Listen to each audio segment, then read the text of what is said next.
Olá, seja muito bem-vindo ao canal e hoje nós vamos falar sobre as espécies tributárias e os impostos da União.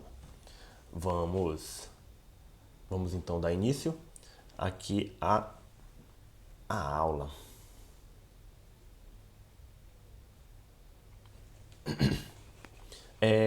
Sobre as espécies tributárias, nós temos duas possíveis classificações,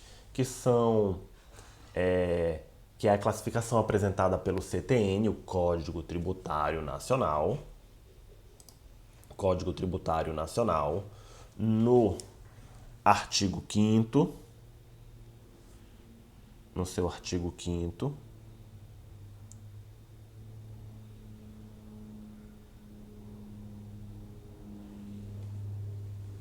ó,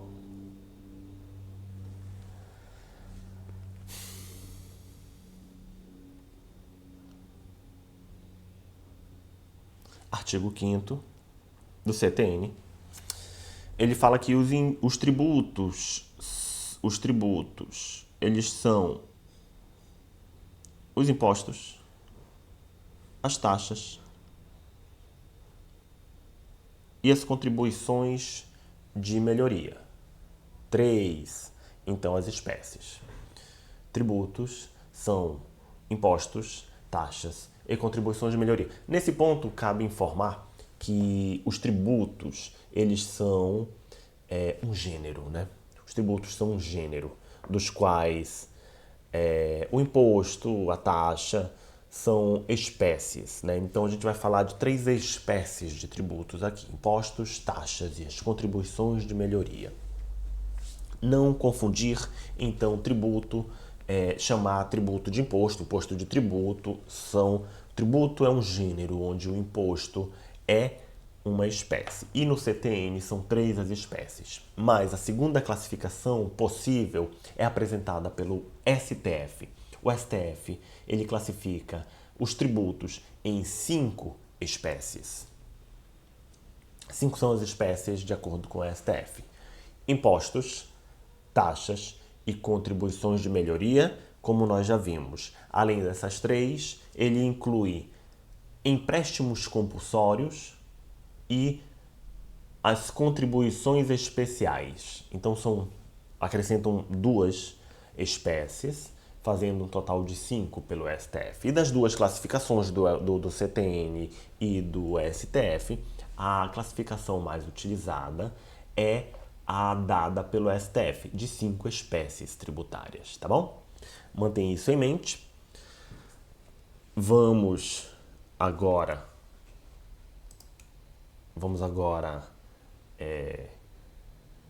falar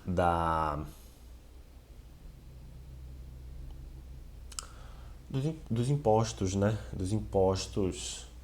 Vamos iniciar então agora os tributos em espécie. É isso que nós vamos fazer. Então nós vamos falar dos impostos, das taxas, da contribuição de melhoria, das contribuições especiais, do empréstimo compulsório. Vamos iniciar pelos impostos. Nesse momento, então, cabe relembrar, né, que na nossa organização, na organização do nosso Estado brasileiro, rege-se a federação, onde os estados são autônomos, a União tem uma autonomia e os municípios também, aos municípios foi dada autonomia político-administrativa.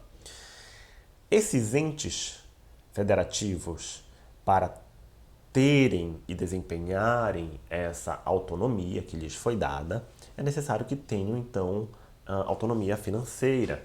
E a Constituição dá a eles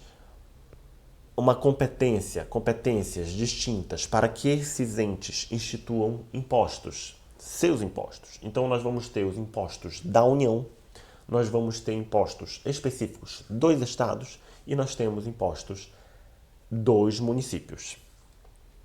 Nós vamos começar hoje nesse vídeo a falar dos impostos da União.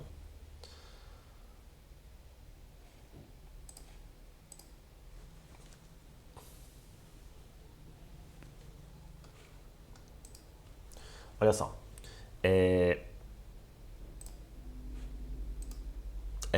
Artigo 153 da Constituição vai nos dar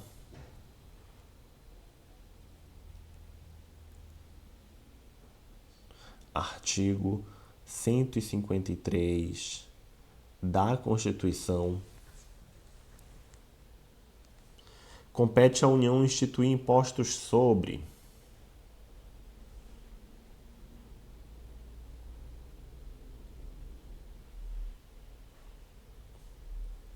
poxa vida.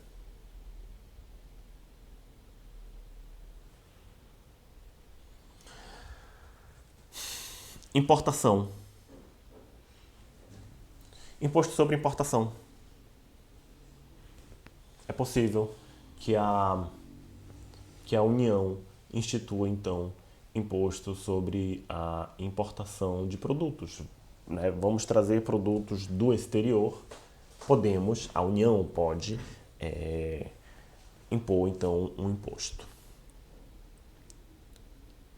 Exportação. Foi produzido algum bem ou serviço no Brasil e ele vai servir, então, para outro país lá fora.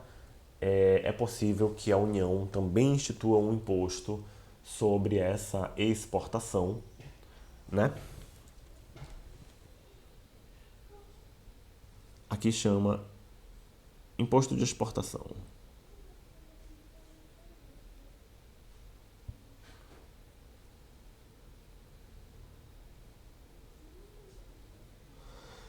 Imposto sobre a renda. Inciso 3. Esse imposto muito conhecido por nós, né?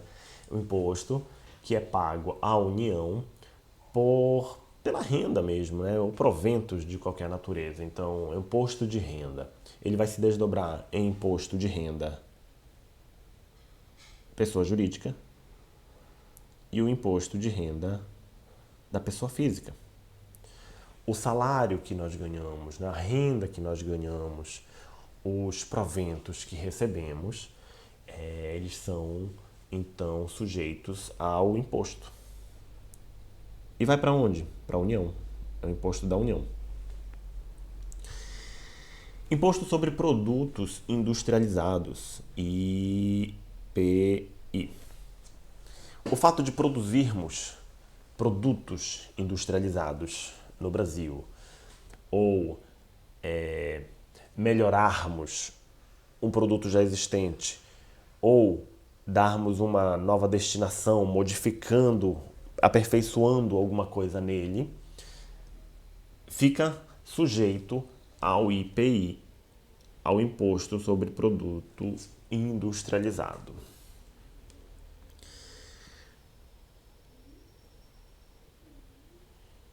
Imposto sobre Operações de Crédito, IOF. Crédito, câmbio e seguro ou relativo a títulos ou valores imobiliários. Aliás, valores mobiliários. São operações basicamente financeiras, né? Daí o nome que foi dado, o IOF. Ele tem esse nome longo, né? Operações de crédito, câmbio e seguro ou relativas a títulos ou valores mobiliários. São as operações financeiras. Você tomar um empréstimo numa financeira, num banco, incide IOF. Você utilizar o cartão de crédito sob determinadas condições, incide o IOF. Você fazer um financiamento de uma casa, o financiamento de um veículo, o financiamento de um equipamento, incide IOF.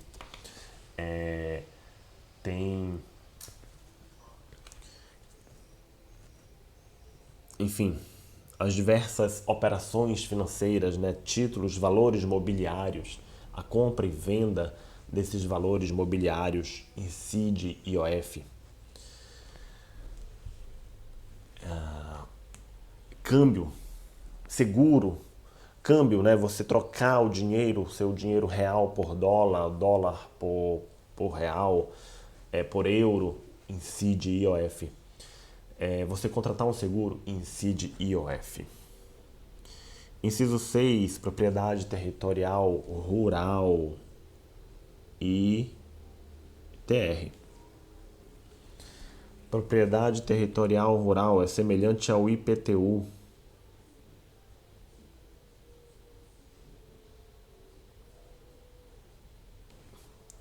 Semelhante ao IPTU, o IPTU é um imposto municipal, o ITR é da União. O ITR incide sobre as propriedades fora da zona urbana, área rural. Geralmente aquelas propriedades grandes, né? Fazendas, sítios, campos produtivos, ou ainda que improdutivos, mas geralmente são terrenos, né? Maiores do que os da zona urbana. E aí compete à União esse tributo.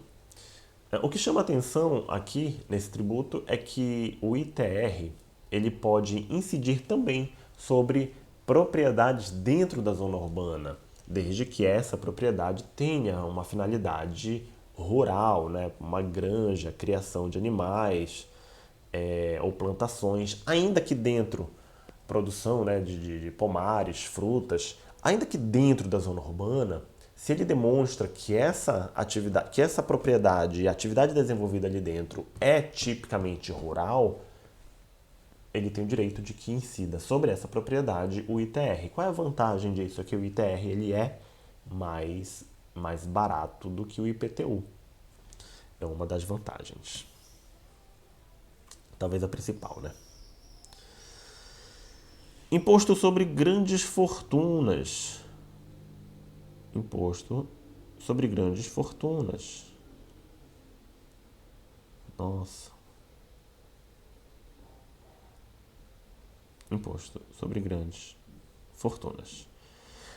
Esse imposto nunca foi instituído no Brasil, né? Temos aí a competência dada pela Constituição, mas ele nunca foi utilizado. Nunca tivemos um imposto que incida nas pessoas ricas diretamente, né?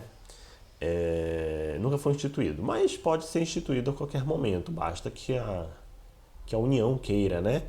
E tenha uma lei aprovada pelo Congresso. Aliás, lei complementar, né? Não é qualquer lei. Precisa de uma lei complementar para isso. Por último, o inciso 8. O inciso 8, ele é uma novidade trazida pela reforma tributária, né? Aprovada no final do ano passado, 2023. E ele ganhou o apelido de Imposto do Pecado. Imposto do Pecado. Por que Imposto do Pecado? É porque é um imposto que vai incidir sobre bens e serviços prejudiciais à saúde. Bebida alcoólica deve ser tributado aí. Bebidas açucaradas deve ser tributado aí. O fumo deve ser tributado aí. Drogas lícitas de qualquer natureza devem estar aqui porque são prejudiciais à saúde. Alguns tipos de alimentação altamente industrializado que fazem mal à saúde. Tudo que é prejudicial à saúde. E aí, meio ambiente também inseriram aqui. O que faz mal para o meio ambiente deve ter uma carga tributária extra, né? Um imposto, inclusive para compensar, né? Para ajudar a compensar o dano causado. Então a gente vai ter aqui indústrias que em seus processos produtivos poluem o ar, poluem a água, poluem o solo, devem estar aqui dentro dessa tributação. Aí, ó, ou no processo produtivo ou o produto final, eles são prejudiciais ao meio ambiente, né? Causam degradação ao meio ambiente, eles devem então ter uma carga tributária maior, né? Um imposto todo dedicado a isso. Também lei complementar vai instituir. E aí sobre o que? Aonde que vai cair esse imposto, né? A produção desses bens, desse serviço, a extração também vai ser tributada, a comercialização desse produto ou a importação. Não foi feito aqui, não tem nada aqui, a gente já trouxe de fora, já pronto. A importação vai ter o imposto dos bens e serviços prejudiciais à saúde ou ao meio ambiente. precisamos de uma sigla para cá, não sei qual a sigla que vão dar. Imposto prejudicial à saúde e meio ambiente, né? E esses são os impostos da União. Há ainda outros impostos que são possíveis que a União estabeleça, que é o imposto de guerra, na situação de guerra. Então, havendo uma situação de guerra, iminência de guerra, a União pode guerra dentro do Brasil ou que o Brasil esteja envolvido, né? Há a possibilidade do Brasil, então, instituir um imposto sobre qualquer coisa, por exemplo, qualquer fator gerador que já possa existir, e a União instituir, então, um imposto sobre isso. Ou seja, seria meio que uma bitributação, né? O mesmo fator gerador geraria dois impostos. Um deles sendo o de guerra. Ele é um imposto provisório, enquanto a guerra dura. E finalizando o estado de guerra, esse imposto deve ser suprimido, deve deixar de existir. E também há um segundo imposto dada a competência para a União, em que a União pode instituir qualquer tributo não, qualquer imposto, desde que ela use um fato gerador inédito, né? Um fato gerador ainda não utilizado. Aí vai da cabeça e da imaginação do legislador ter um fato gerador novo, inédito, e aí instituir imposto sobre isso. Também nunca foi usado. Tá bem? Então esses são os impostos da União e as espécies tributárias do vídeo de hoje. Muito obrigado, até a próxima.